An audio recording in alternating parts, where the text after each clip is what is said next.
In this series, I will talk about Trello. I like Trello because of its flexibility and the fact that it's free. So there are a few different sort of pricing structures, but I have been using the free one for quite some times, and I found it enough for most of the things I do. And then sometimes if you invite other users, you get to try business class, I think it is, for a free month. Now I'm not sure if that still is the way they do business, but I've had that a few times, and yes, there are a few nice additions, so you might want to try it out and then later upgrade, but I think the free one is pretty damn awesome. So it's basically, I would call it a to-do app, but it's much more than that. You can organize your entire life with all your projects and everything. And really what I like in it is the fact that it's super easy to use and very flexible how you use the actual structure within. So I'm gonna go through the way how I personally use Trello. There's many different ways, so you guys are more than welcome to leave a comment if I missed something or if you use something differently. I would love to learn from your experience. But having said all that, let's dive in. So I will create a new account using Google. That's pretty much the fastest way, and I usually sign up to everything using social options. So here it is. When you sign up, all you see is, there you go, your personal boards, and that's about it. And what's amazing is that even in the free version, and I really hope they're gonna keep that free, you're still able to work together as a team. So you can invite others, they can join for the free version, and you can have your whole team up on Trello, and you can create an organization, and you can actually create multiple organizations and have multiple boards and lists and tasks under each of them. So let me give you a quick introduction. There's obviously this welcome board, which if you go through, you will see that they have heaps of awesome information. So you can just pretty much jump right in there and just click away. However, what I usually do is whenever I have a new project and it's not only handled by my own company, if I have to work with a client, if I have to work close with a client, for example, when I'm doing a more complicated filming project, then I always create a new team. And I usually call it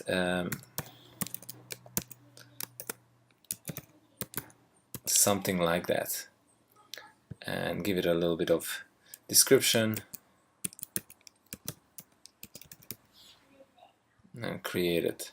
So what that does is basically it just seals it off from everything else. So it is a private sort of team which no one else can see, just the members. So, and you can add members as you go. And even adding new team members is super easy because you just enter their email address and that's it. Trello takes care of the rest. They send them a quick email. They'll just click a few links, sign in, and off they go. But let's have a quick look at the settings. You can obviously change it from private to public if you want to do something like that.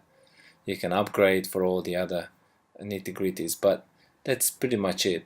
The only thing that you will maybe want to do is add new team members.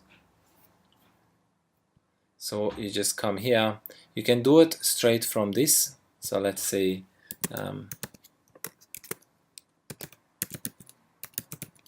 so I'll just add myself with that one, so I'm right there, that's good. I am part of this board. But you can also when you create a new board, you can actually add members just into that board, and that means they're not necessarily going to see any of the other boards.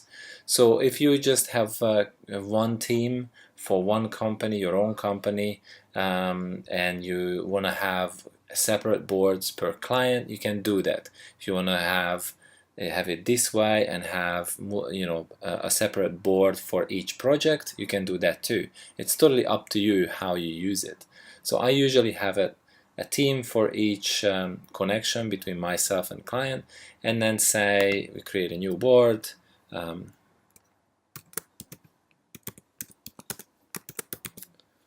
And here you can even change whether this board belongs to any team or none.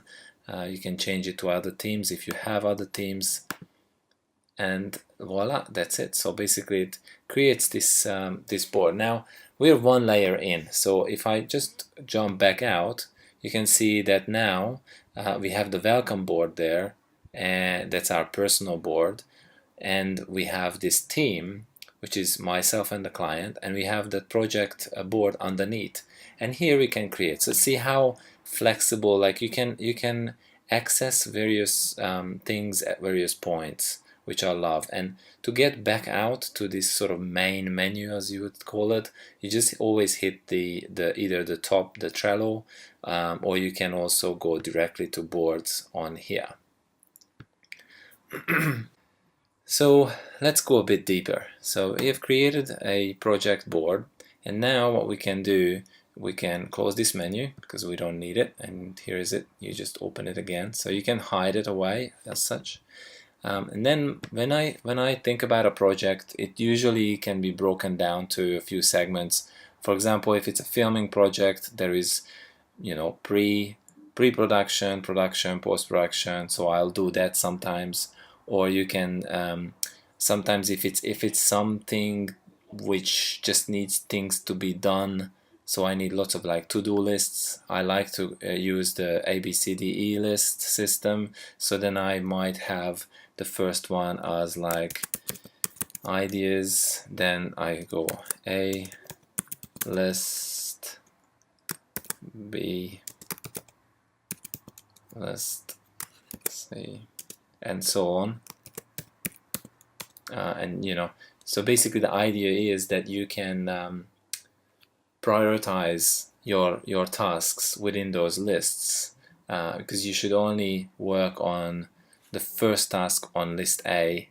That's the ABC. If you Google search ABCDE list time management, you'll find a lot of info about this, why I'm doing it.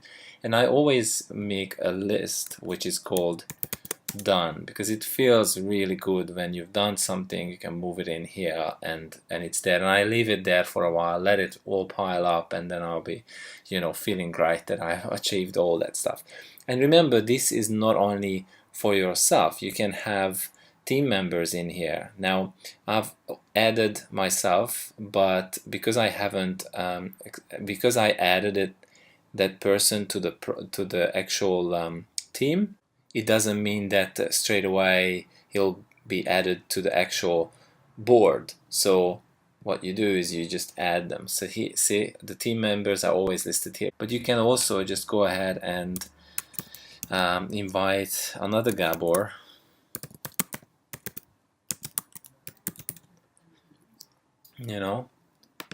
and that sends an invite to that email address, and then he'll be in here invited. So it's very flexible how you structure your teams or who's working on what. So basically these are, so we talked about the teams, the boards, and then now we have all these lists. However, you can do it differently as well, so which I will show you in a sec, but let's just finish this thing. So then if something comes up, like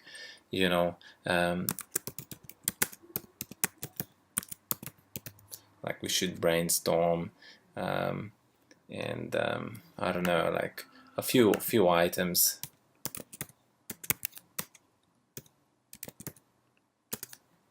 You can list them like that. You can just create cards for each of them.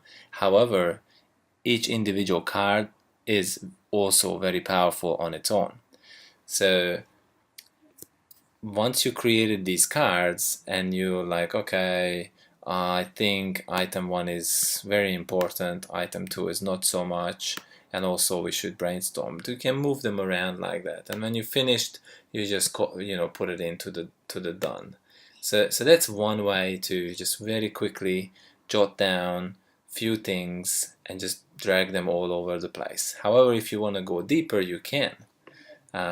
Basically, by clicking on these cards, in a card you can pretty much do almost everything what you just did.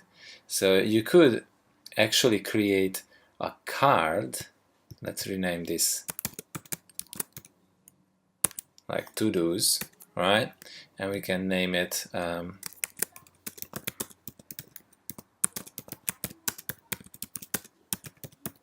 you can give it a little description. It also allows you to add URLs,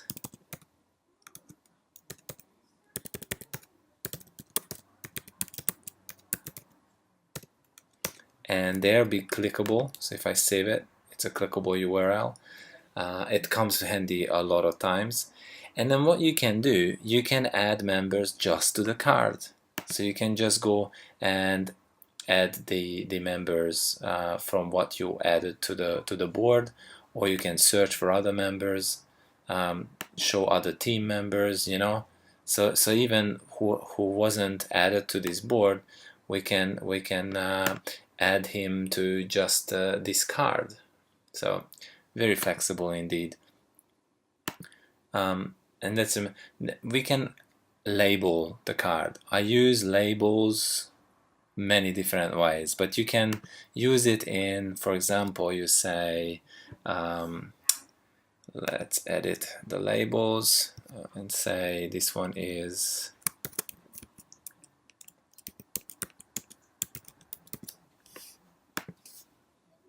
you could set them up like this, and then you just tick the one that is appropriate, right? Just to label, okay, what is, but you can pretty much do it other ways, and you create as many new labels as you want, different colors and all that kind of jazz. Now checklists, see, this is what I mean by you can do what we just did outside on a board, you can do it inside a card, and then go real complex. So what I can do is I can create a checklist in here, and I can say, call it a list, right? You see where I'm going with that, and then you can go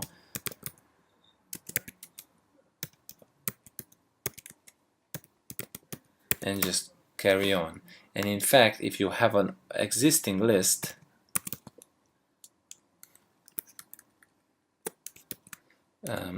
like so, which you're copy pasting from somewhere, right? You can copy paste it straight in there, and it's gonna create the separate items for you automatically. Bang! So it's very cleverly programmed. I'm really amazed how simple, but also how usable, user-friendly this whole system is. And then, of course, you can create another checklist, call it your B list, and there you go. And you can just hold and drag and do the same kind of jazz what you did before on the outside.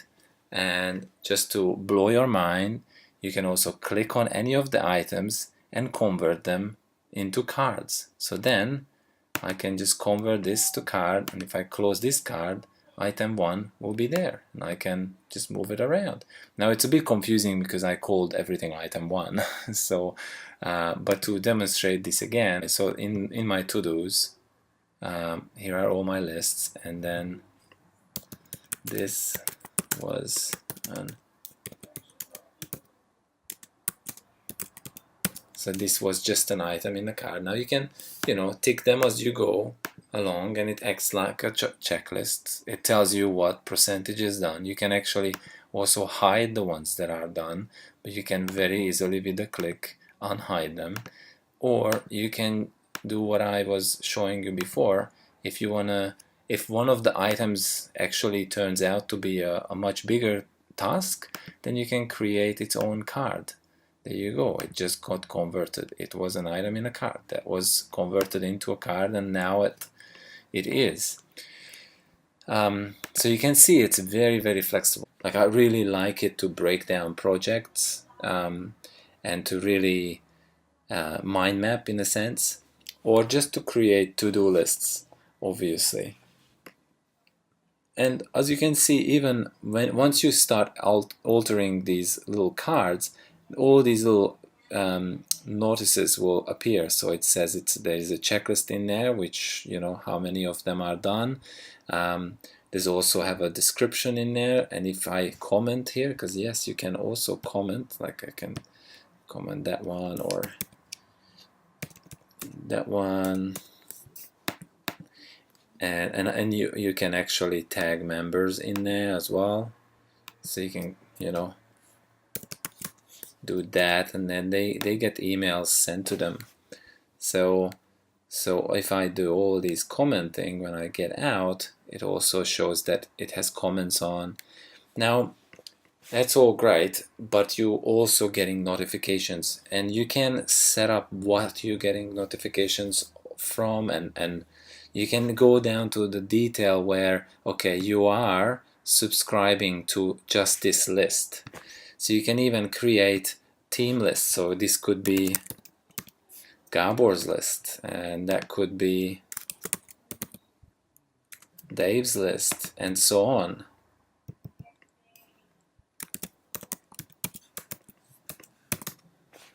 And then I can just, you know, put stuff on there, and all you need to ask Craig to do is to subscribe to that list. So, and after that, whenever you drop an item onto their lists, boom, they get an email. And of course, all these actions are also tracked in the activity down here. I mean, isn't that amazing? And I totally not, like, I'm not paid by Trello or anything, but I just truly love this piece of little software. And of course, this is just a very quick general overview, and I will create more specific videos where you know, I talk about one specific thing, like the card itself, or, you know, what other things you can do, what's in the menu. So I'll break it down like that. Probably gonna use Trello to break it all down.